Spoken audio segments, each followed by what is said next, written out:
И сега за джаза да обясниме. Ето тези красиви паркетинки се казват джаз. Много яко име, много ме кефът. Това е един от любимите мои продукти, които не се слагат много в България, но след това видео се надявам тази тенденция да се промени, защото не се караме.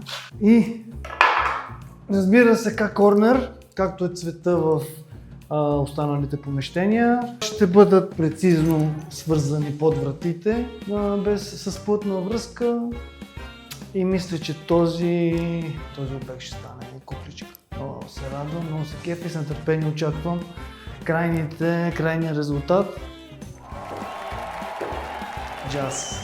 Още един любим паркет на Паркет Сенс и на краля на паркета, Георги. Ето това джазче, пак пушен дъб, много елегантен, много уютен, много така, как да кажа, с много голям дух италиански. Нещо между шеврон и рибена кост. Някой, ако иска или шеврон, или рибена кост и се чуди, може да избере джаз. Това е нещо middle. Нещото, което е много интересно да се покаже тук, е връзката между джаза и вентаглиото.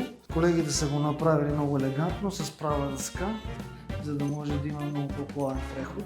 Остава апартаментът да се довърши, да се обзаведе, да се сложат корпуси, мебели, пердета, всичко, което е необходимо. Доста дешево ще го направим ние и след нетърпение очаквам да снимам вече завършения проект и да ви покажем и доволната клиентка, която също живее в Дубай.